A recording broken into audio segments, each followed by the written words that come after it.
Today, in the media conference with Lal Goel, which is brought to you by V4 News, Global TV, V4 Stream, Malnadu TV, News Gaon Se, Samvad Sarokar News, Organ Donation India Foundation and Gyan. Our endeavor is to enlighten you with a new topic and current topic. But today our program is a very unique because we are launching for the first time on media conference with Lal Goel a very interesting book. But before I will go on the topic, I would like to inform you that today the world is celebrating World Day of War Orphans. World Day of War Orphans is celebrated on 6th January every year. The day enables the global communities to recognize the plight of a particularly vulnerable group. The day aims to address the war orphans as it has become a growing worldwide humanitarian and social crisis. The day ensures to voice out the predicament of war orphans. It highlights that children growing up in orphanage experience emotional, social, and physical handicaps. The World Day of War Orphans was initiated by the French organization SOS Enfants en Détresse. UNICEF estimates that there are nearly 9 lakhs children in the Northeast, all of whom have been seriously affected by the war, either through a lack of education, food, shelter, or a direct injury. In the developed countries, orphans are relatively less in numbers, but in countries that have been and are subjected to war and great epidemics such as AIDS, there are significant numbers of orphans. An estimate said that World War II created millions of orphans in Europe, with 3 lakhs orphans in Poland and 2 lakh in Yugoslavia alone. The children are most often neglected. The day aims to remember these children and reminds the responsibility to work hard to diminish the shadow of war so that no one would be an orphan within the motherland. Now coming to our main topic, that is the launch of a very, very interesting book. The name of the book is Small Town Nostalgia. You know, you have read a good book when you turn the last page and feel a little as if you have lost a friend. We lose ourselves in books. We find ourselves there too. I do believe something very magical can happen when you read a good book. Now, I would like to introduce and welcome our chief guest of the day, and that is the author of Small Town Nostalgia, and he is Wing Commander Arjit Ghosh. Welcome, Wing Commander Arjit Ghosh on our show. Wing Commander Arjit Ghosh is a former wing commander who served in the Indian Air Force for 24 years and commanded 4 IAF units. He was chief operating officer at one of India's top international boarding schools on the outskirts of Bengaluru for 9 years post-retirement from the IAF. A former Ranji Trophy cricketer, Level B cricket coach from the National Cricket Academy, and a BCCI match referee for domestic matches. He has played, coached, and administered cricket and other sports at the national level. He was secretary of the IAF Sports Board for 4 years. He has also served as chief of mission of armed forces contingents to military world championships overseas and was the Asian representative on the international jury of appeal at such championships. A freelance sports columnist, he has been writing on cricket and educational matters for one of India's top magazines.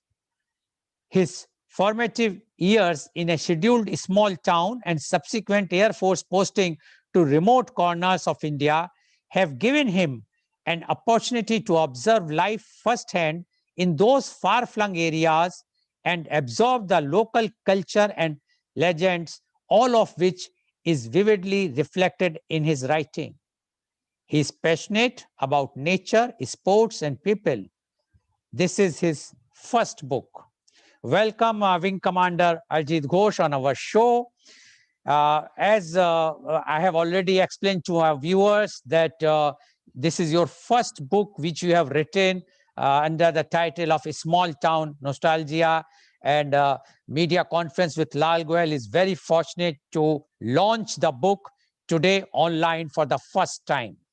So now my first question to you is, what does the title mean? Good morning, Lal Saab. It's a pleasure to be back on your show once again. And of course, it's a different topic today. We've so far always talked about cricket.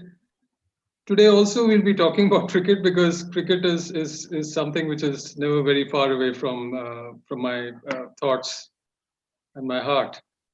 So we would be talking about cricket, but the main topic under discussion is this book called Small Town Nostalgia, which I have actually been writing for quite some time now, and it's just that I was able to put it together in the last few months, and it's just been published on Kindle now. So basically, as you asked about the title, why I chose this particular name was that I grew up in a small town. I've lived a lot of my life in a small town, of my early life in a small town, and it shaped my thinking, my personality, everything. Uh, and having once I moved out of that small town into the world, so to say, when I joined the Air Force, and it helped me to, it always remained with me, the town, that small town where I grew up, the memories, the images, the friends, everything about that place, that remained, it was a part of me. And I so today, when I have time to think about that, I have when I look back at that time of my life, I look back with a very fond sense of nostalgia on those days, and I like to believe that all of us, or every one of us, have that nostalgia for the place where they grew up initially, their formative years, their parents, their childhood friends. We all have that nostalgia. So I thought that this would be a great name for the book, because it talks about a small town, because it talks about nostalgia for that small town and the growing up years. So that's why I called it Small Town Okay, Nostalgia. okay. I'm sure many of our viewers, including me also, we also came from the small town, and we have that vivid memories of that small town. And surely this name of the book really is very appropriate because we all have the small town nostalgia ourselves. Now, you are in the Air Force, and with Air Force background, what made you turn to writing, Wing Commander? Uh, Again, it's something which started very early. In fact, writing was something which I started when I was at school. I started writing small pieces. I started writing a small diary of my own. And it was basically inspired by my dad, who was a university professor in that small town where we grew up. And he, I would like to say, he is an inspiration behind this book. And he sort of inspired everything that I went on to become later on in life, including this hobby of writing. So, writing has been a hobby right from my childhood days. And although I moved into the Air Force later on, and I played cricket, and cricket, as I said, is an integral part of my life, has always been an integral part of my life. But I've never gone away from this, hobby of writing, reading books. Even when I was playing cricket, I always had a book in my cricket bag when I was traveling with a cricket team. I read that about Rahul Dravid somewhere. He said that, whenever he was traveling or something, he always had a book in his kit bag. And especially in the earlier days, teams would be traveling by train most of the time. So Rahul Dravid says that when he was traveling, he would get onto an upper berth in the train and take out his book from his kit bag and read it. So that was actually me as well. I used to do that as well. So that's where, that's how I turned to writing right from the beginning, right from my childhood days.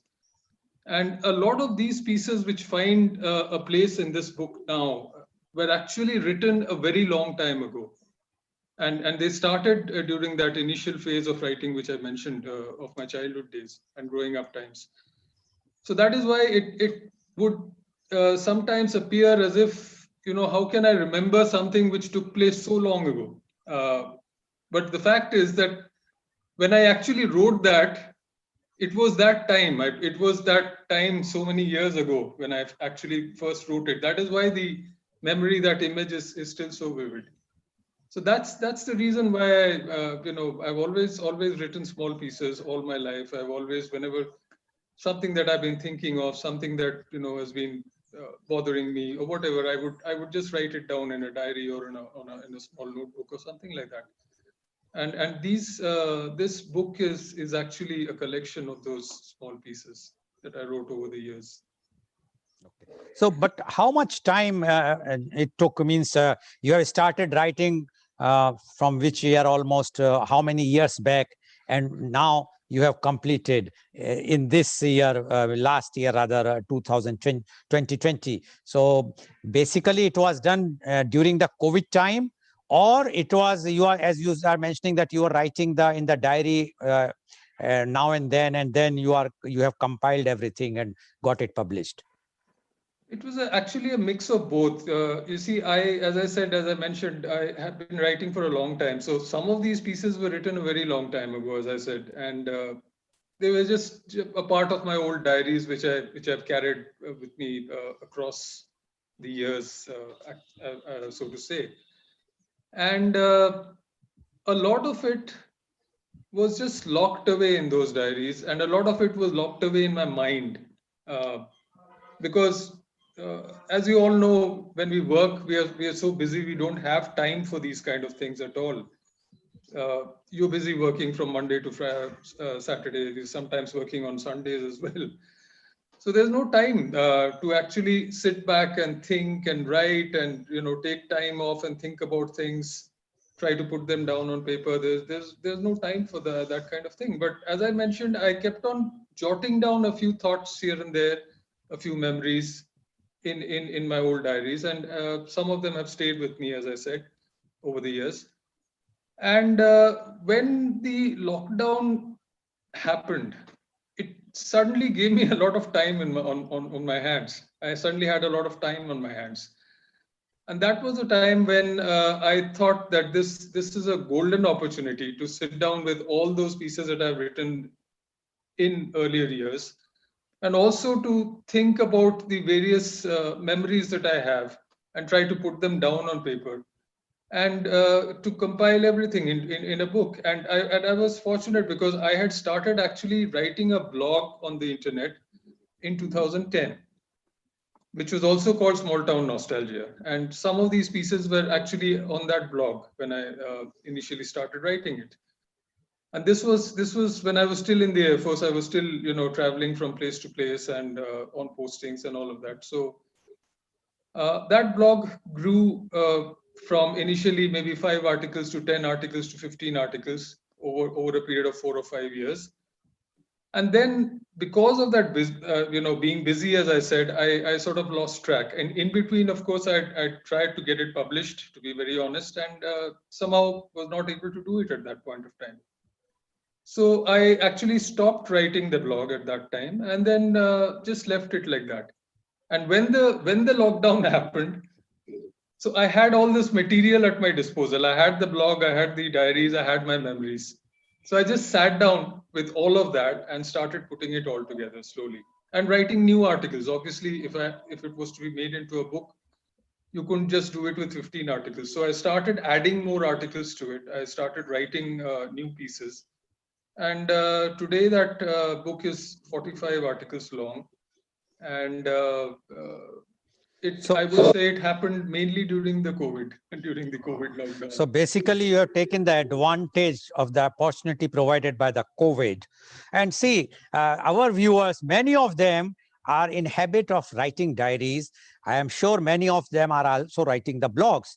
But this is something unique that you have clubbed the blogs, diaries, and with the new articles, you have published a book And so it is a very good thing. I am sure it's a very inspirational to many of our viewers who have written their diaries, and those diaries become useless after some time once the person is no more. But if they will publish a book like you have done, then it will always be in the record. So it is beneficial for everyone. Very nice, Wing Commander. I must say that this is something which is a unique thing. Now, you have mentioned about the sections or the chapters, different chapters. Can you just tell us about each section or some chapters? What are these chapter means from the beginning to the end? What these chapters means? Why you have called them as the different chapters? After all, it's your own small town experiences. So you have done it with the different towns or time period, different time period. You have put it the chapter or this chapter which are in the book. Actually, what has happened, as I said, is that I started writing this initially about the small town where I grew up and the memories associated with it. So the first section, there are seven sections in the book. The first section deals with the memories of the small town, basically. So that section is called in a small town, long time ago. So that's the start of the book. That's the start of whatever I wrote in my blog, in my diaries, whatever it was. And that particular section has 7 articles, which talks about that time, that period, that small town, the memories of that time. The entire book, actually, that the thought process is the same. The nostalgia for something which has happened a long time ago, and which you remember now. But the first section is particularly about that small town, about the place where we grew up in. And thereafter, the second section is called moving out into the world. This is where I talk about my experiences when I moved into the Air Force and joined the Air Force, and started moving across different places in India on postings, on temporary duties, and that.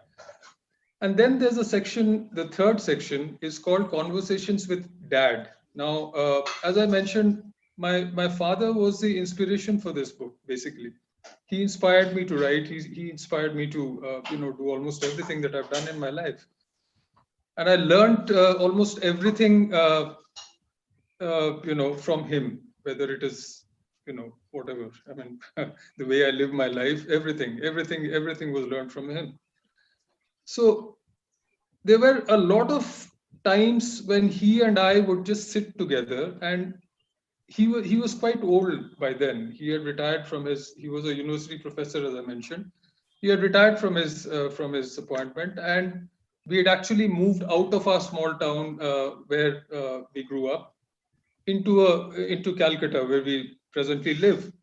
And so we would just sit together, and sometimes maybe at the breakfast table or at the dinner table, and we would have these long conversations about what he remembered from his old days, basically. Now, those days could range from anywhere from, he was born in 1922, so those days could range from anywhere from the Second World War to the 50s, to the 60s, and all of that. So those were times which I had not seen personally. Those were his memories. But I thought they were very relevant because they talked about a time from where my own memories began. So it was like a time prior to my own recollections. So I included that as a section. There are 5 articles, separate articles, on the conversations that I had with Dad, and which are basically, as I said, recollections of what he had seen during that time. So that's the third section. The fourth section is about there's no getting away from it. It's about playing cricket in a small town. Now, cricket as we know it today, and the cricket that we played then in a small town, were 2 completely different things. Today's cricket is so professional, so well organized, so highly paid, so I would say professional in every sense. You have people telling you how to train, what to eat, when to reach the ground. somebody managing your transportation, this and that. None of that was there when we were growing up in small towns and when we started playing cricket. So it was all our own interest and platforms which were created for us by people like my father, who was very closely associated with sports in that small town where we grew up. So that is a separate section in itself, because I feel that from there the passion for cricket in India, that has developed from those small towns, from the cricket that was played in those small towns in those times. And that cricket, there was no money in those days. There was no money to even buy a cricket ball to play a match. You didn't have money to fund purchase of cricket equipment, pads, bats, things like that. But we still managed to play. We still had club teams. We had still had tournaments. We still traveled to different cities, and that was mainly because of the passion that a handful of people in those small towns had in those days. And they were, as I mentioned, this book is about a different time. It's about a different set of people altogether, and different set of mindsets. People did things in those days because they wanted to do them, because they enjoyed doing them, not necessarily because they were being paid to do it. So even though there was no money, even though there was no funding, there was this passion which people had. There was this, what should I say, the love for doing what they wanted to do, which enabled them to create opportunities for youngsters like us in those days, coming through, trying to play cricket and learning how to play and all of that. So this particular section about cricket in a small town is something which, where I talk about those things. And I'm sure that this is the same. I mean, this book which I've written, I feel that a lot of it is universal. It is not just restricted to me or my memories or the small town where I grew up. It is about that time, about the people of that time, and they would be the same everywhere in the world, because I have a lot of friends in different countries. I actually was lucky enough to be able to travel to a lot of countries subsequently.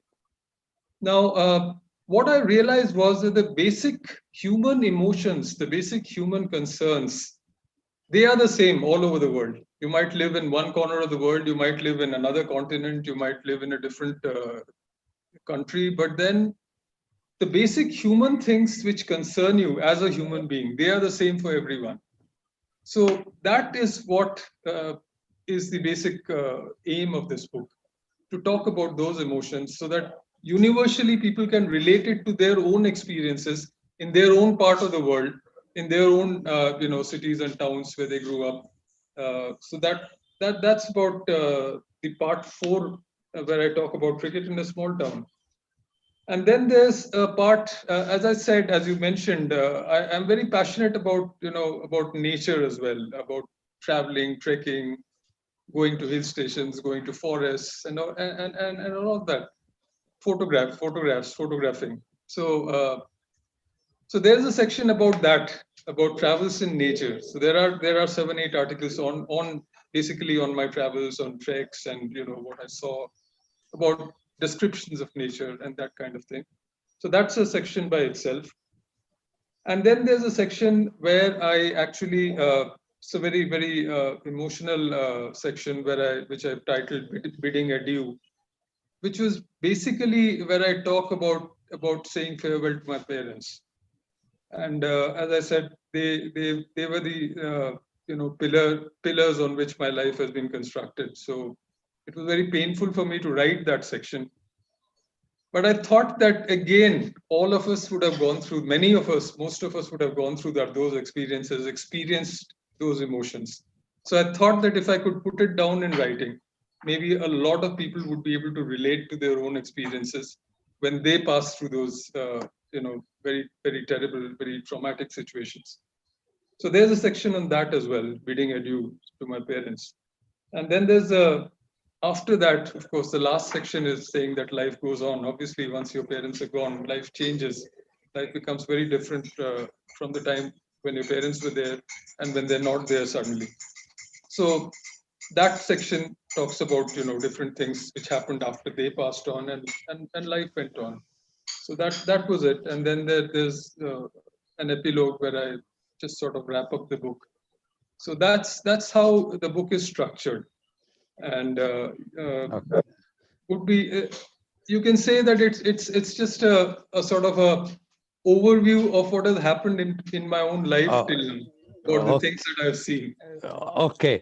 So basically, the book, I'm sure this book, what you have described about the chapters wise, this is happening with almost everyone. Uh, how everyone has experienced the same things which you have mentioned.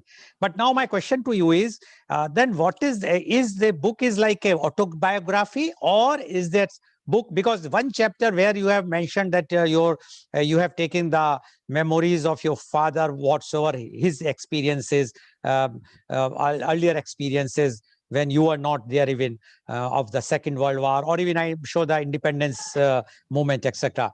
Otherwise, it is basically your own memories, you whatsoever written. So, is it is not termed as an autobiography of Wing Commander Ajit Ghosh? I wouldn't really say that. It's not an autobiography in the sense that it is a reflection of the time, of the people, of the places that we grew up in. So, in that sense, it's not exactly just about me, as I mentioned. It's about everyone who has gone through those kind of memories, and all of us have these recollections of our childhood, of our parents, of our places where we grew up. So in that sense, it is a reflection, a portrayal of the time, which is now actually changed. The world has become very different from what I am writing about in this book. The time when we grew up in the 70s and 80s, the world was very, very different at that time. So I thought that I should try and capture that, the essence of that time, the memories of that time, for the present generation who have not seen those times at all, and it would probably be a little difficult for them to even imagine such things. You know, in a small town, after dark, many times we would have extended power cuts. There would be no power at all. So we would be, in the evenings, we would be studying by lanterns, lantern lights, and, there would be no fans, forget about ACs. And we never really experienced any hardship because of that. We were used to that because that is how that time was at that point of time. So you adjusted, and you never really felt that you were missing out on anything. But if you say that to the present generation, who are used to 24/7 electricity and air conditioners and mobiles and internet, there was no internet. Can you imagine a life without internet now today? Wing commander at that time, in our time, I am talking of late 50s or early 60s, there was no even telephones. Absolutely. Forget about the internet or the mobile phones. There were no, very few people used to have the mobile for telephone connection. So, and the youth, today's youth, especially what you have mentioned is very right, that today's youth are not aware. They feel that what they are doing, the older generation also came across like that. No, they have not, as you have mentioned. Exactly. Now, my Exactly. question to you is, you have experienced both the things from the small town, because now once you joined the Indian Air Force, you have been posted in a big cities also. And so, how different the experience been from the small town to a big city, which you might have experienced? See, the biggest difference between a small town and living in a small town and living in a city is the kind of warmth that you come across from people. In a small town, in that small town where I grew up, if I talk about that place again, almost everyone knew everyone else. So it was a small place in the 70s. It was. I'll read out a Ca- chapter on that subsequently. can you just tell the name of because we at least I am curious. I'm sure my viewers are also very curious to know which small town you are referring. See, we came from Eastern India basically, and I grew up in Bihar. So this place where we grew up is called Bhagalpur. Okay. It's a small town in Bihar. It was a small town in Bihar. It no longer is a small town. It's very crowded, very thickly populated now. But in our time, it was a nice open green place with lots of playgrounds, lots of open spaces. uncrowded roads, and it was beautiful. It was a beautiful place to grow up in, and that's the reason why we have such fond memories of that place. And that's another thing, that's what I was saying, that in such places, the kind of warmth that you come across from people, almost everyone knows everyone else. Everyone will know you as a person. They'll know your father, they'll know your mother, they'll know your brothers, and you are sometimes called so and so's son, so and so's brother, and that kind of thing. So your own identity sometimes get lost in that. And uh, I had a very in that small town, my father was very well known, so almost everyone knew him, knew me as his son. And then my elder brother was a cricketer who had made a name for himself, very good, in fact. So again, everyone knew me as his younger brother. So that's how it was, and that's what made such places so close knit and so intimate. So wherever you went, people knew you, and it was not just that only if I know you, then I'll take care of you. Like when we were growing up as children, we had a big band of friends, so we would go and play in somebody else's house or whatever it is. But the great thing about that time was that their parents in that house would look after all of us as if we were their children. And if anything was going wrong anywhere, they would keep an eye out to see that we were safe, we were not getting into trouble, we were not getting into mischief. I doubt whether any parent today has that kind of time to see and look out for the children who are playing in their backyard. Or I mean, now obviously nowadays most of us live in flats, so maybe in front of their flat or whatever it is. So that to me is the biggest difference between living in a small town and living in a city. In a city, you often don't even know who your next door neighbor is in your building, in your apartment. Whereas there, as I mentioned, the entire town knew you. So wherever you went, people recognized, and to the extent was, I mean, during those days, there were not many cars. As you mentioned, there were no telephones. There were very few people had cars in those days. So the main mode of transportation in a small town was by bicycle, and so everyone knew you by sight, and they knew your cycle as well, the color of your cycle, and they knew that you would come on a blue cycle or something like that. And so it was that kind of intimacy, that kind of warmth, that kind of for example, if you were coming from the railway station from somewhere, we my grandparents were in Calcutta, so when we visited them when we were coming back from Calcutta to Bhagalpur, there were these rickshaws, cycle rickshaws, which were outside the station when we came out. Now, many times it so happened that we did not need to tell the rickshawala where we wanted to go. They knew us by sight. They just took us there. They just took us home. So I'm sure none of this will happen in a city. So having lived in a city for the last 30, 40 years of my life, I still miss that. I miss it so much. And I would, gladly sort of go back to that place if it is possible, and live there once again. But nowadays, you will not find that small town, Correct. first of all. Secondly, because of the advancement of this technology, I don't think now that even the small towns will have, they might be having, those who doesn't have these types of exposures might be having the warmth, but the city like you have called about Bhagalpur, they will not have that much now smallness that everybody knows each other. No, absolutely not. Now you have mentioned about the time frame, because you have started from the beginning, say 60s and 70s and 80s, and now we are in 20th or 21st century. So you found difference in the people also. Earlier, okay, it was a small town, so everybody was knowing each other. But here also, even if you are staying in a big city, at least few people knows you. But whether their approach towards you and those people who were knowing you earlier in the small towns approach, you found any difference, or is it the same warmth with them also? Uh, I personally feel that the people of that earlier time were completely different, because what has happened is we've all become very professional nowadays. Everything is driven by money. So whatever you do, whether it is teaching, coaching, playing, whatever, I mean, you do it because you're being paid to do it. Now, in the time that I am talking about, of the 70s and 80s, there was no money which was being paid. And if there was any money which was being paid, it was so little that it wasn't really the reason for you to be particularly doing that thing.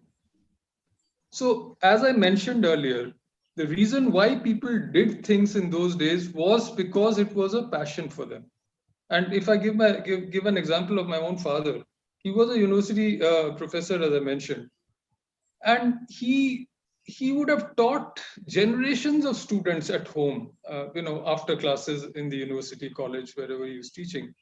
There was there were students who used to come home to us every day, every single day, including Sundays, in the evenings, in the afternoons, in the nights, and he would have taught generations of them. And actually, if I may say so, he probably taught the entire town, actually speaking. And but if you were to see the number of students whom he actually charged for teaching separately, giving them private lessons at home, you could have probably counted that number on one hand.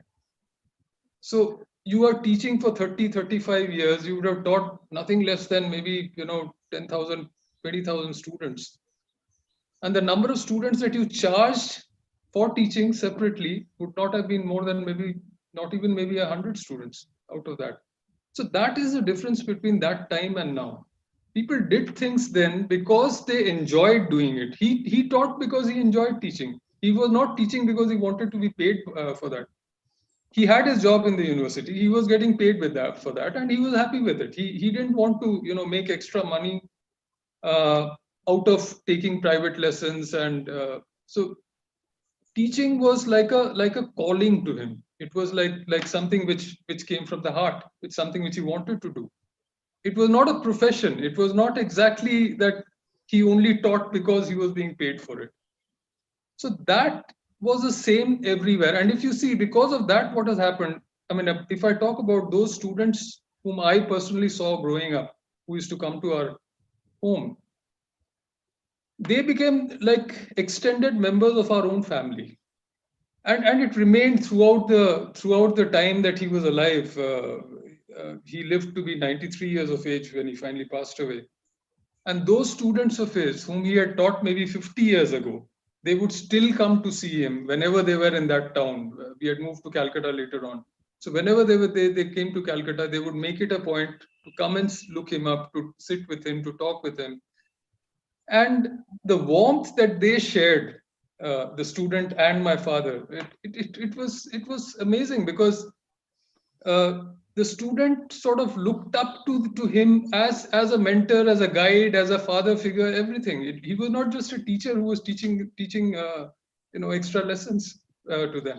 So that has changed. That attitude, that kind of feeling amongst the students and the teachers, not just in the academic world. It could be in sports, it could be in anything. You talk about your cricket coaches and all of that.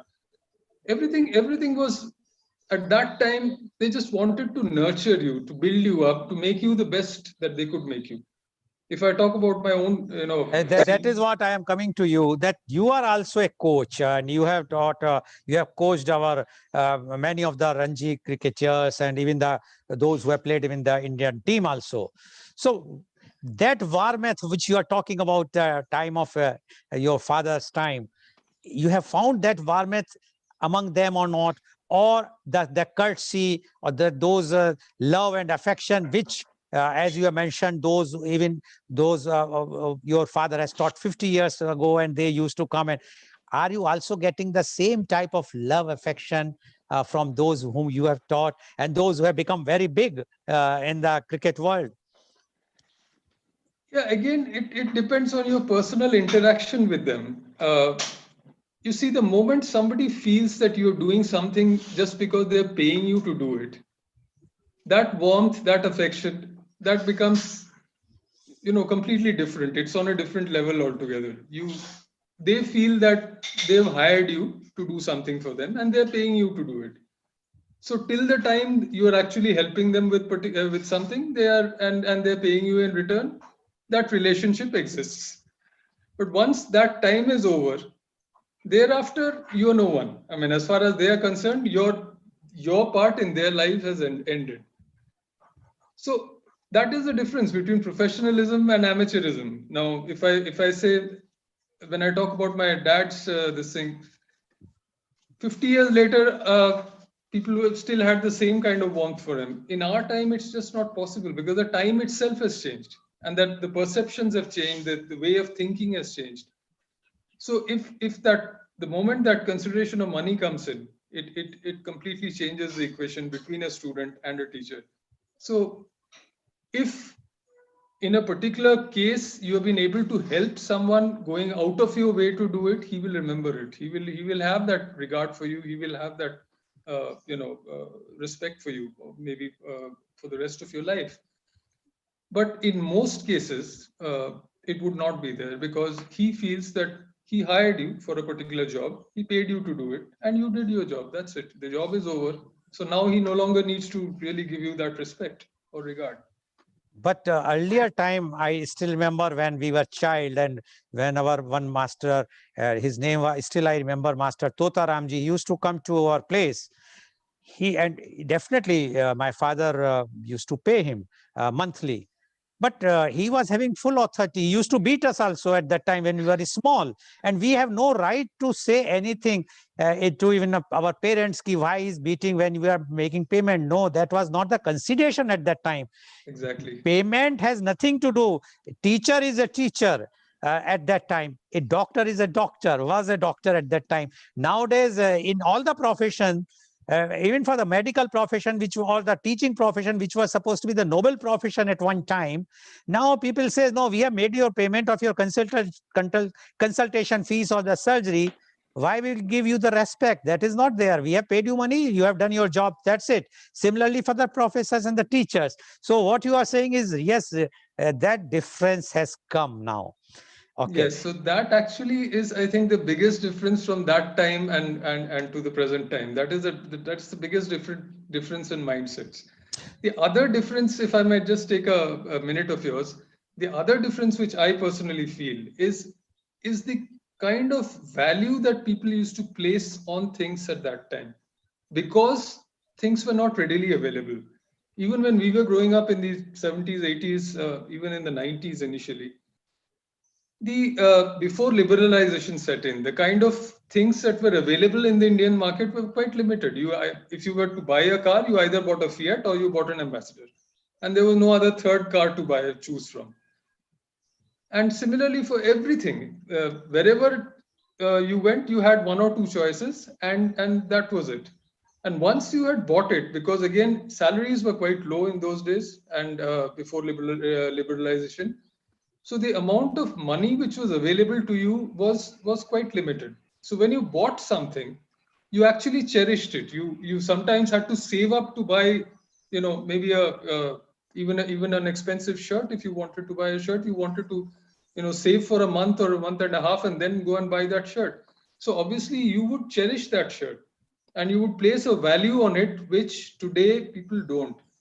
Today everyone has a lot of disposable income, or at least before the pandemic struck, they had that kind of disposable income, and they don't think twice about spending on things, acquiring. They have an endless list of things which they want to acquire, and the moment the difference between that time and now is that the moment they've acquired that particular thing, it sort of stops giving them the kind of pleasure which they would otherwise derive from it. With the people from an earlier time, they derived from it.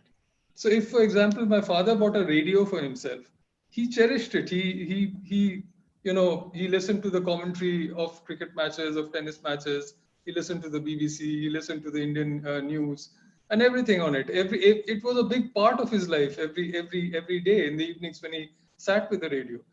But today you buy one thing after the other, and it just doesn't give you any pleasure beyond the first few days. And so that's another very, very big thing, big difference that has happened from that time in mindsets of people from that time to now. Okay. Now I think we have to change, because otherwise the youth viewers will feel that we are just bashing them. No, it's not bashing. Yes, now youth is technology wise very advanced. They have more knowledge than in our era. But yes, the difference has come. That is obvious. And it is a generation gap. I'm sure this youth of today, when they will come and become the older generation, the next generation of this youth will also have the same generation gap, which we are also feeling many times. Now, my question to you is, in your book, there are photographs, and there are few photographs in black and white. Now, please tell me who clicked those photographs and what is the relevance of those photographs with this book? Can you just explain? Yeah, as I mentioned earlier, there are, photography has been one of my hobbies. So over the years, apart from writing about things, I also took a lot of photographs, and especially being in the Air Force, traveling to different places, some very out of the way places as well. It gave me a lot of opportunities to click photographs. So I put a lot of them, particularly where they were related to the text that I was writing. A lot of my memories that I've written about in this book, they are captured as photographs as well. So I thought that I would bring that photographic element as well into the book, so that the reader who was reading that could also look at the photograph and relate to what he was reading. So that is how those photographs came about in the book. As far as the black and white photographs, my father again was, as I mentioned, I sort of learned everything from him. So he was a photographer, and he had these cameras almost all the time around his neck when we were growing up. Kodak box camera or something like that? He had two cameras, which I also later on used. One was an Agfa bellow camera. So there was a black bellow in front, and you could close the front like this. Yes. And so that was called a bellow camera. Now, in fact, what happened when I was growing up later on, and when I started clicking with that camera, was that there was a small pinprick, perforation in the bellow. So whenever there was a photograph which was taken with it, there would be a sort of blurring in front of the photographs, like you would get if a dog ran across the picture or something like that. So that's something which was funny actually. So that was one camera which he used, and then there was the these reflex cameras, where you had to look down into the viewfinder like that, and there was the brand name for that camera was called was Rolleiflex. Rolleiflex was an American brand actually in those days, and they actually invented the reflex camera, so it was their technology completely. So again, that was another camera that he used, and so I actually started photographing on those cameras, and you could buy these 120 films in those days, photographic films from you could buy it from Kodak, you could buy it from Orvo, you could buy it from Agfa, you could buy the Indian Hindu films as well, the Hindustan Photo Films company, and they had the 120 version of that film had 12 exposures, so you could take 12 photographs only in one film, and so that's how I learned, and that's where I took those photographs. So these black and white photographs were mainly taken by my father when he was taking photographs, and I put them in this book because, particularly because of that section which I said, of those conversations that I had with him, where he talked about a time which was prior to my time as well. So these photographs relate to those times mainly, to joint families, to huge get-togethers during pujas and weddings and that kind of thing. Now, that's another thing which we have lost over the years. That's another big difference which has happened. Earlier, most of us used to live in joint families, and especially during vacations, during pujas, during get-togethers, and weddings and all of that, the entire family from all over would come to your house, to where you lived, and all of us would get together.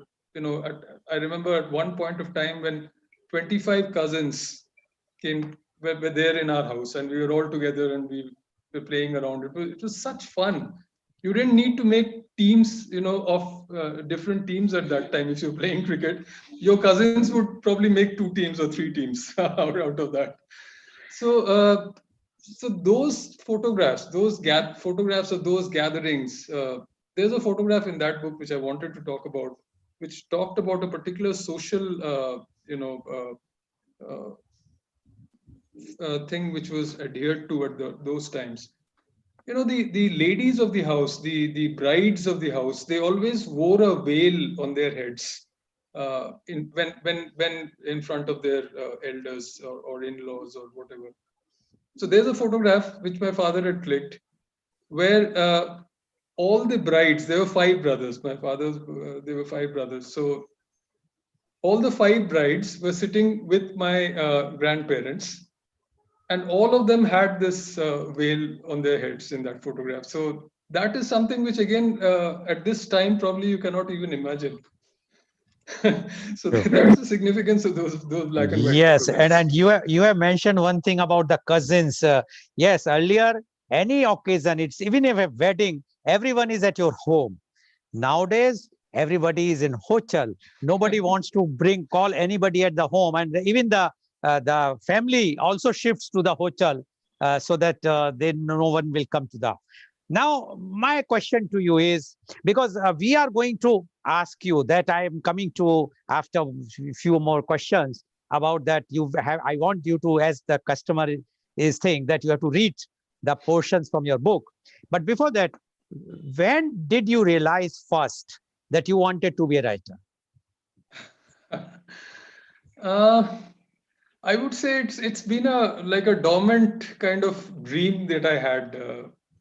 I went into different things. Obviously, I joined the Air Force, and it was.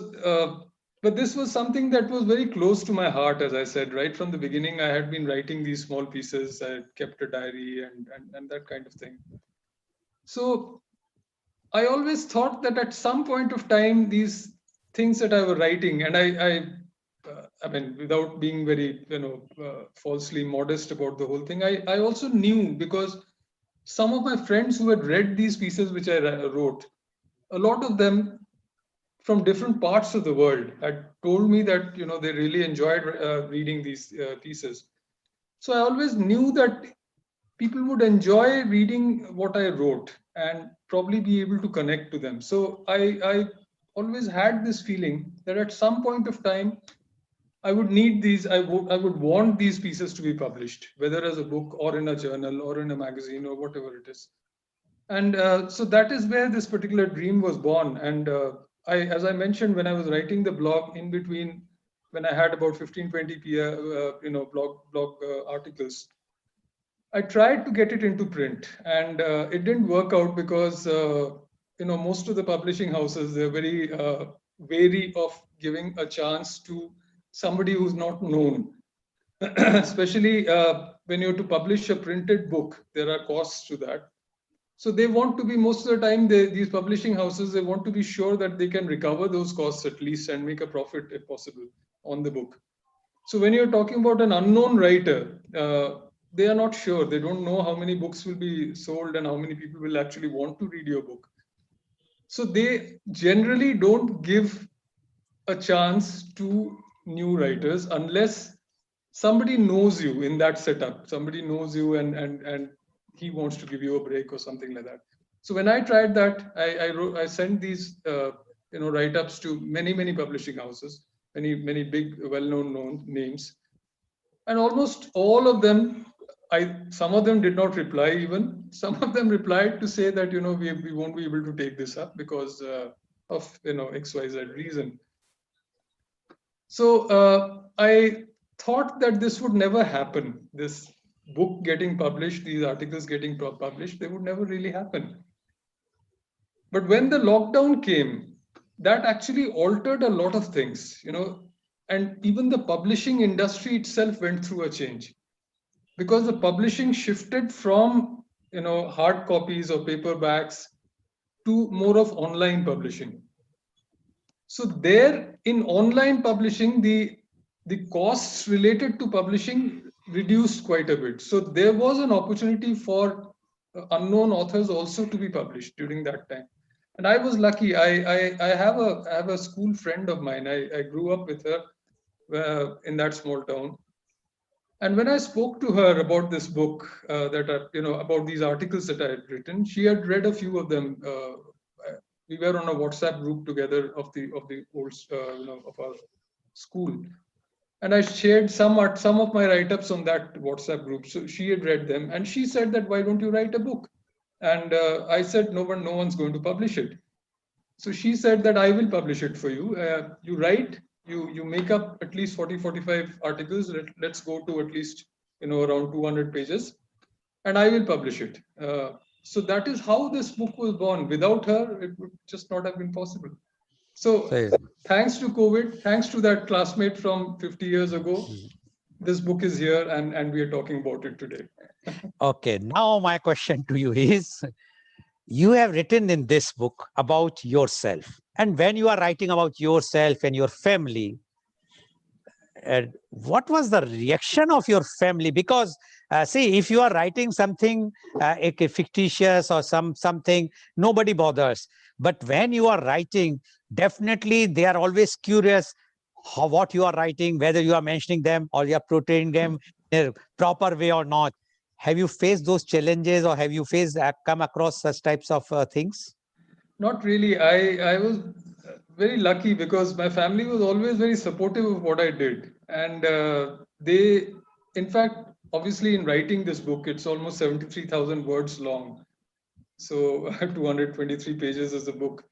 Now, obviously, I spent a lot of time writing it, and when I was writing it, obviously, I was away from everything else. I just had to sort of lock myself up in a room and sit and write. So my family was always very supportive of that. They didn't say that, why are you not participating in the family discussion, or why are you not sitting at the table with us, and this and that and all of that. Of course, I did that as well. But what I'm saying is that I took over a lot of time of theirs, which was rightfully theirs, to write this book for myself. And so they were very supportive. They obviously, they sometimes wanted to know what I was doing, what I was writing, but it was not never in a negative sense as such. And they always encouraged me to do what I was doing, and I was very lucky in that sense. And so I'm very grateful to them for that kind of support. Okay. Now, my last question to you before we will request you to read the portions from the book. My last question to, are you planning to write more books, or this is your first and last book? No, obviously, judging from some of the reactions that I've got from the people who have already read this book, they have been telling me that, why haven't you written about so and so thing? Why haven't you? They've all been part of my life. They've all seen what I've been writing about. So a lot of them have been writing that, saying that, why didn't you write about this particular period? Why didn't you write about that particular incident? So I think that I can very easily go on into a second book on the same theme. There are so many things that I've not written about, so many things which are there in my mind, and I could very easily go on to a second book. And as far as writing, as I said, I mean, I just keep writing things, whether it is just stray thoughts which come into my mind, or something. So I could always put them together into a second book as well. And as you are aware, I've also been writing regularly for Outlook magazine, uh, basically on cricket. So that is something which I'm hoping to continue. And again, I'm very grateful to Outlook for having given me that opportunity, because again, it depends on unless you are somebody who's known in that field, somebody who's a known cricket writer, a national magazine will not give you the opportunity to publish an article in their magazine. So here again, I was lucky that I was given that opportunity, and that has now grown to almost 30 articles for Outlook over the last 6-7 months.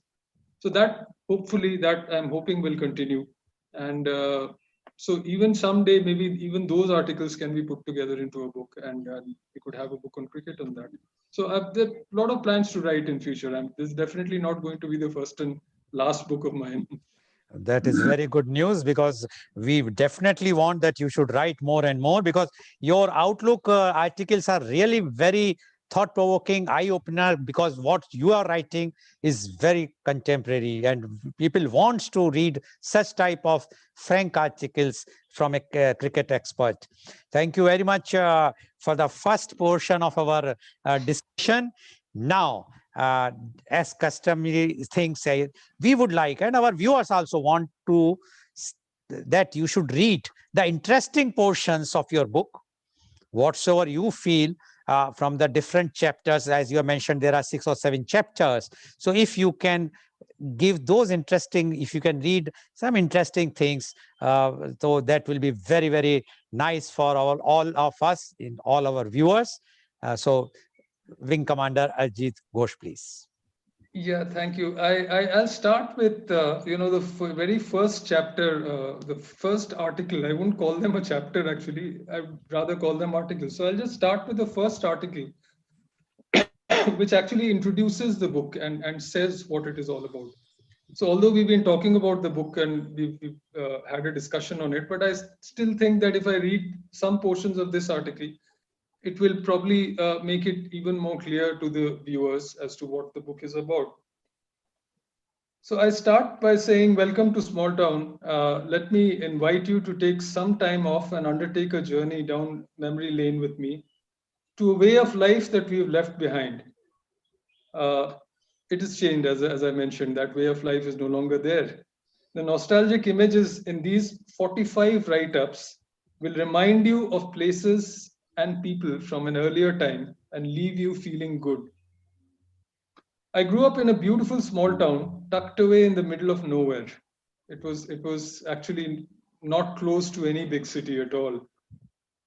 In eastern India, it was an idyllic, close to nature childhood of a loving, close knit family in a sprawling old house which was built by my great grandfather in 1918. 5 generations of our family had lived there by the time we finally moved out to Calcutta in 1991, after my father retired from his professorial work at the local university. Our grandparents were with us in my early growing up years, and that meant lots of wonderfully enjoyable visits on the holidays from assorted cousins, uncles, aunts, all of whom were coming home to their parents, which enriched those idyllic years and gave us the most unforgettable memories. I am so grateful that those visits from our extended family happened, and they gave so much of meaning to our growing up years. And there were always lots of close friends around us and lots of fun to be had and lots of cricket to play. When I first started writing these pieces, they were originally meant to be a journal for myself. As I mentioned, it was basically a diary for myself. Vastly enjoyable trips down memory lane, remembering people and events, casting a fond look over my shoulder at a time and a way of life that has since disappeared. For there are no small towns anymore today, anywhere in the world. Thanks to mobiles, TV, internet, the world is now just one big melting pot of interconnected people cutting across nations, cultures, languages, villages, cities, and towns. That wasn't so when we were growing up, and each place, especially back of beyond Mofussil towns like ours, had their own lifestyles and pastimes, their own values and ideals, their own heroes and villains, each an island by itself. So in those days, these kind of towns, these kind of places, they were like islands. They were separate. They were by themselves. They were not connected to any other place in the world. I remember, if I just digress from what I was saying, I remember there was a train which used to pass through our town coming from Delhi, and it used to go to the northeast to Guwahati. Now, on this train, there were a lot of army personnel who used to travel to the northeast, and there were a lot of people, a lot of people from the northeast who were traveling on that train many times. So we used to go, like, in a small town. You were fascinated by a lot of things. Trains was one of the things that I was fascinated by. So many times I would go to the railway station to look at the train and see, the people who were there and all of that. So for the first time in my life, I saw a northeastern person with the kind of features that they have on that train. I'd never seen in that town that we grew up in. I'd never seen a person with that kind of features. So that is how isolated these places were at that time. When we grew up, we didn't know that there were people in our country who looked different from us. So each place was an island by itself. Today it's so different because of the internet, because of interconnected cultures and places and everything. So that wasn't so when we were growing up, and each place, especially back or beyond Mufussil towns like ours, had our own lifestyles and pastimes, their own values and ideas, their own heroes and villains, each one an island by itself. Not anymore, I think. People still wrote letters and sent telegrams in emergencies. This is again something which the present generation will not relate to. So people wrote letters and sent telegrams. So when you got a telegram at home, certainly in those days, it used to create panic in the house. A telegram has come, it's some bad news. That kind of feeling would always be there. Trunk calls. We had something called a trunk call in those days for the youngsters who are watching this show. Trunk calls booked with the local telegraph office took an eternity to mature. So if you had booked a trunk call to a different city, say if you're trying to call Calcutta from Bhagalpur, you booked a trunk call with the telegraph office. And they would give you a token number, which could be in the morning, early morning. You booked it at 9 o'clock in the morning. By the time you actually got that call on your telephone, if you were lucky enough to have a telephone at home, by the time you got that call, it might be evening. And even then, by the time this call matured, the line would be so bad that the person at the other end would probably never be able to make out what you were trying to say. So you would keep shouting, hello, hello, hello, hello. I don't know. I mean, these are things which people today would find very difficult to even imagine. But they're not that far off either. I mean, they're not. I mean, these times were not as ancient as they're sounding, actually. And there used to be different calls, normal calls, urgent call, lightning call, Yes. when you book it. So even a lightning call might take 5 hours to come through. Yes. So amazingly, this is not actually as ancient as it sounds, though obviously today's generation would struggle to even imagine such things. Life was definitely a lot quieter, a lot more laid back, a lot less mechanical and gadget driven, and a lot more fun and real. In our lifetime, in these last few decades, it has been a time of great social upheaval and change, fueled by the relentless march of technology that has changed lives beyond all recognition. The life that I am talking about, the life that I live today, is I can't recognize the earlier life, and when I think about the life that I live today, so technology has brought in such change. It has brought in such social upheaval in our lives that it is almost unrecognizable. So in our lifetime, there's been, in these last few decades, there's been a time of great social upheaval and change, fueled by the relentless march of technology that has changed lives beyond recognition, and of great lateral movement from villages to towns to cities, across borders and languages and cultures. People have just moved from one part of the world to another part in our times when we were young, when we were growing up. Someone who lived in a different country was almost like somebody who lived in a different planet. And so when somebody came home from the US or the UK or something, people actually just queued up to look at him, to see how he looked, how he spoke, how he dressed, and all of that. Whereas in our time now, people just take a holiday, just on a weekend. Sometimes people take a long weekend, they travel to UK to see a match at Wimbledon or something and come back the next Monday. So these are things which have changed beyond all recognitions in our own lifetime, in these 20, 30, 40 years that I'm talking about. These changes have happened. But somewhere deep down, and a lot of people have migrated from one place to another in search of a better lifestyle, in search of more, more income, better lives, better professional opportunities. People have moved from one country to another country. People have moved from cities, from villages to towns to cities, and so that again was something which was not there earlier, because people were born in a particular place and they lived their entire lives in that place, and they passed away from there itself in most cases. Whereas in this time it has been so much of movement across borders, across cultures, across languages, countries, everything. So, but somewhere deep down, perhaps there remains in most of us a longing for what has been left behind.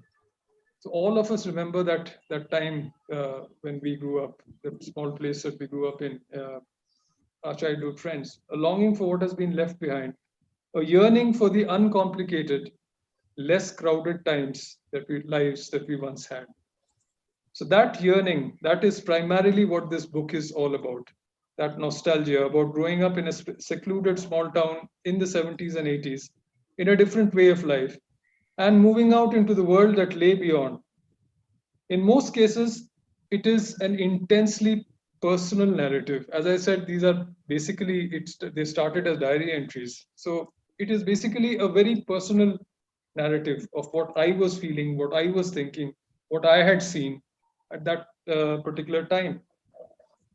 But one which a lot of people may perhaps recognize and identify with in terms of their own life experiences and their own and the images of their own growing up years. I had started writing these pieces to remind myself of those times, and each write up is independent and complete in itself.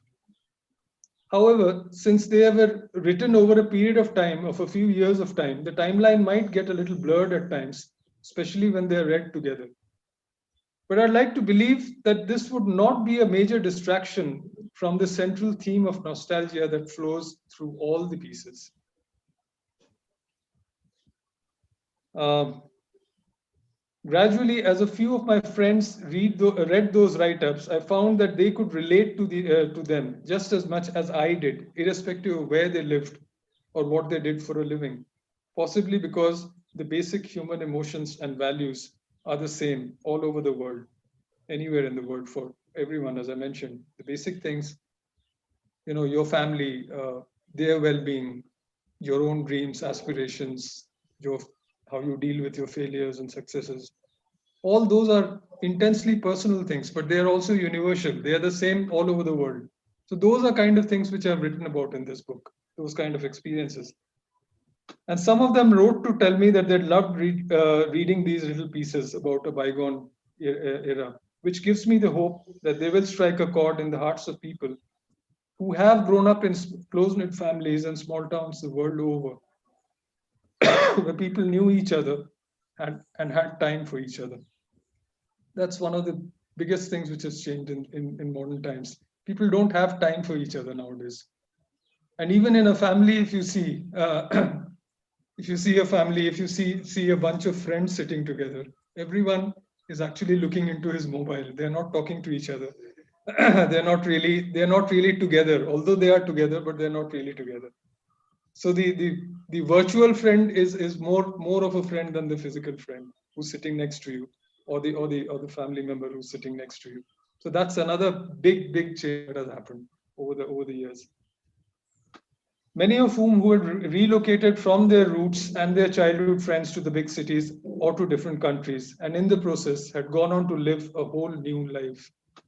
But somewhere deep down, the memories remained to tug at the heartstrings every now and then. Every now and then, you would recall something from your childhood, and that would suddenly set off a train of memories, a train of thoughts. And it would be a privilege if these write ups could help unlock those memories for the readers of this book. So that's the introduction that I have, the introductory article that I have for this book, which talks about why the book was written and how it was written and why it was written. So that's the first one. Um, I think I still have got another 15 minutes. I'll No, you have about 10 minutes. Okay.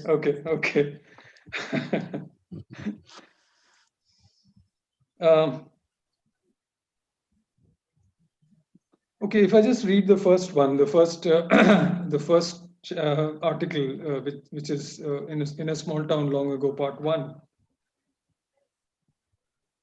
It says, Dwarakashram, our ancestral home at Bhagalpur. The name of our house was Dwarakashram. My great-great-grandfather was called Dwarkanath Ghosh. So this house was named after him by his son when he built it, my great-grandfather, in 1918. Dwarakashram, our ancestral home at Bhagalpur, a picturesque little town in eastern India, was a great emotional bond that bound all of us closely together in a way that would be quite impossible today. It included the extended family of uncles, aunts, and cousins who visited us during Durga Puja and the winter vacations, especially when our grandparents, Dadu and Dadi, were still with us. For them, as indeed for all of us, the house itself represented the place, the town. In the 70s, when we were growing up, Bhagalpur was a charming little district town, still not big enough to be called a city. The roads were still mostly uncrowded, and there were plenty of open spaces still left, with old houses on large grounds and an unhurried, laid back way of life, where nearly everyone knew everyone else and had time for each other.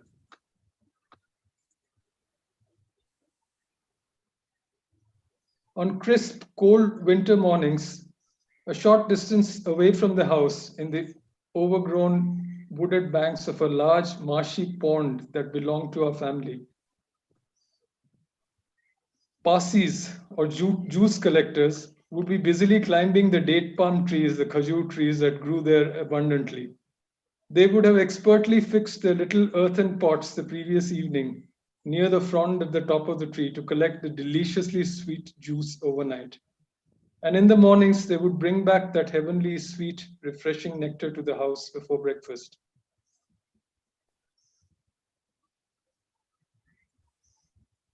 Memories of quiet, drowsy summer afternoons, livened up by the melodious call of quails from the tall jackfruit tree in our backyard. Years later, I suddenly find myself wondering whether that tree from our childhood still stands and whether a later day cuckoo still calls from it on lazy summer afternoons. Every summer, the jackfruit tree would inevitably yield a healthy crop of 70-75 big, ripe jackfruits, harvested for us by Baldeva's sons, Kalu and Kisna, on a day when we kids couldn't be moved from there for anything, not even for meals, till the last one of them was down. And in the mornings, our permanent fish vendor, Gorango, would come cycling down with the fresh catch of the day from the Ganges. And in the evenings, the man from Paradise Bakery would deliver freshly baked, unsliced loaves of bread and cream rolls that smelled so heavenly that we could tell of his approach from afar. They were friends of our growing up years that we knew so well. Their visits livened up by a cheery word or a shouted greeting as they passed by on their cycles. So different from the impersonally professional home deliveries of today. With the coming of winter, Baldeva would plant vegetables in the land around the house, and we would help him to prepare the elevated square beds of earth with our spades and shovels, a skill that came in handy later in the time of preparing our cricket pitches. In the evenings, exactly at 9, Ma would ring the bell again for us from downstairs for dinner, and Didi, Dada, and I would drop whatever we were doing and run downstairs. After Dadu had passed on, Dadi would sit at a separate wooden table away from the main dining table that we would be sitting at, where no non-veg items would be allowed, and Ma would always serve her first before coming to us. Our lives ran to the discipline of unwavering routine that was so familiar and comforting and orderly at that time. Baba used to have morning college and would leave early on his bicycle every day, even before we were up. He had the rally cycle of those days with a basket and a dynamo powered front lamp, trousers neatly tucked into bicycle clips to prevent them from getting entangled in the chain. Now, my father, as I mentioned, was a university professor. And he was the head of the department. He was a reader at the university. He was a visiting professor for foreign universities who took exams. In those days, there were no TOEFL and CAT and exams for foreign students who wanted to study in England and US as a test of English. So each university, each foreign university appointed an examiner in India, in non-English speaking countries, to conduct that test for them, a special test for them. My dad was one of them, and he was the examiner for the University of Michigan. And he was also the head of the University Athletic Association. He was the president of the Athletic Association, so he oversaw the entire sporting activity at the university and in the small town that we lived in different sports disciplines. So a person of that stature, of that kind of standing, he cycled all his life from home to his place of work. And he never bought a scooter or a car or anything like that. He never felt the need to do it. Because again, so if we talk about different times, different kinds of people, different attitudes, nowadays I don't know, I don't think any university professor comes to college on a cycle. But my dad did that all his life, and he was no exception. Everyone else was also doing the same thing that time. So great. I mean, that's something which has changed so much. And because of that, they were so much closer to people. They were so much, they knew people so intimately because of that closeness. His student was also cycling to college. He was also cycling to college. They were probably cycling together and talking while they were cycling. So I don't think, students today can even imagine that kind of a situation ever happening. And that is where that respect was born. That is where that regard came, and where people, even 50 years after they had ceased to be his students, they would still come to look him up and come and sit and talk to him. So those kind of things, I really cherish those things, and these are the kind of things that I've written about in this book. And this book is full of these kind of small memories that I've. In the evenings, he would sit with his students in the study, surrounded by shelves and almirahs of books that had belonged to 3 generations of our family, starting with my great grandfather, who had also been a deputy magistrate in British times. A collection to which 2 more generations would go on to add their own books, ours and our children, in later years. Most of his students, and he had taught generations of them, took private lessons from him free of charge in that age of innocence. Because, like most other teachers of that time, teaching was a calling for him and not a profession. He taught because he had a passion to teach. Simple. He didn't teach for money. But the world was like that back then, and people did things because they enjoyed doing them. Even test cricketers in those days, they would get paid 100 rupees to play a test match. I don't know how many cricketers would play for 100 rupees today. But the world was like that back then, and people did things because they enjoyed doing them, not necessarily because they were being paid for it. And in that small town of ours, almost every student of his was a son or a nephew or a brother of someone known. And there was no question of asking them to pay. Not that many of them would have been able to pay without causing a serious disruption in their family's finances. And so such a thing was never mentioned at all. Instead, most of them became like extended family members to us and would come to see Baba long after their lessons had ended and long after they had stepped over the threshold of studenthood into professional lives. And even after they had drifted away to different places and different callings in life, the bond remained unchanged. To them, Baba would always be their much loved, much respected guru, or sir as they like to call him, to be looked up to forever. And they didn't need an alumni association to seek him out, even in an age of no internet or social networks.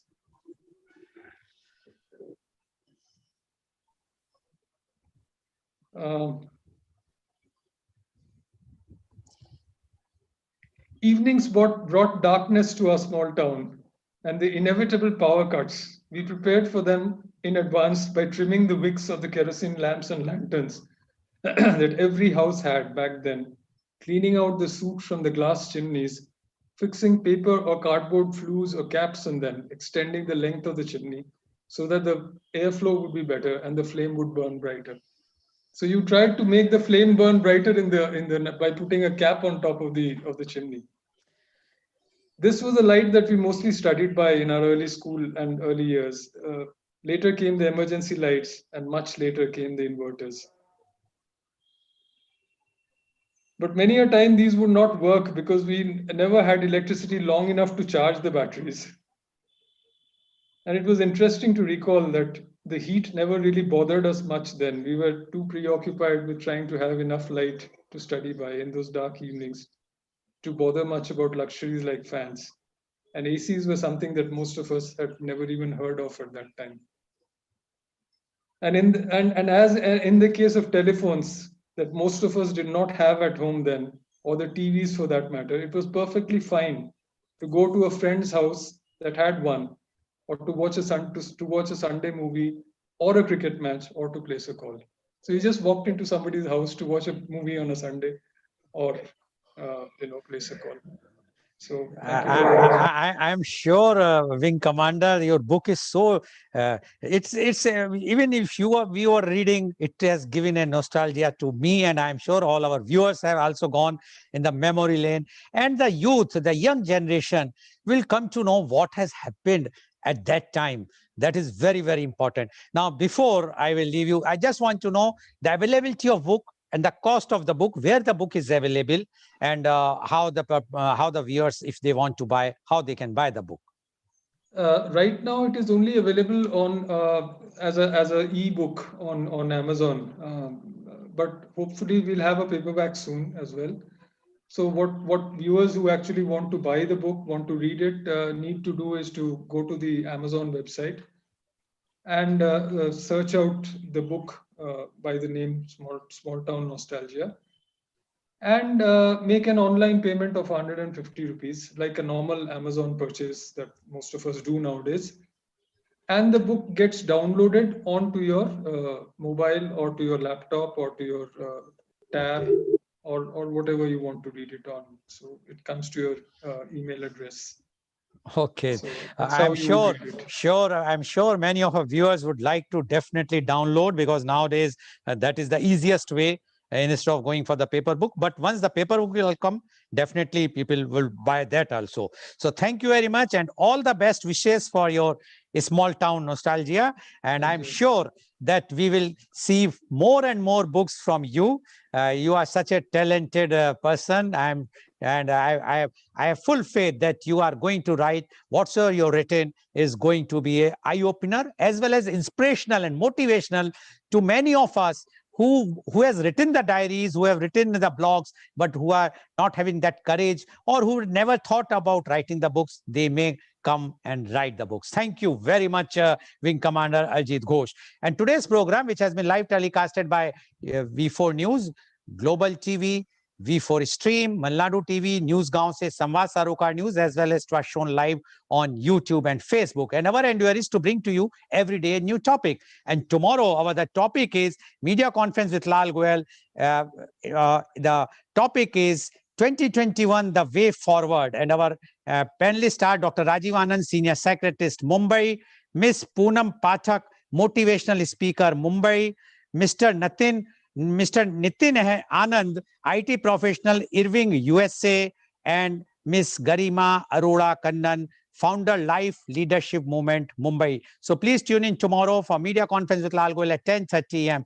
Thank you very much, and all the best to you, Wing Commander Arijit Ghosh, for giving such an insight of your small town nostalgia. Thank you very much, and thank you all the viewers. And I'm sure today, the first time the Media Conference with Lal Goel has launched an online book, which will be enlightening the experience of all our viewers. Thank you very much. Thanks a lot. Thank you so much. Thank you so Thank you. much. Thank you.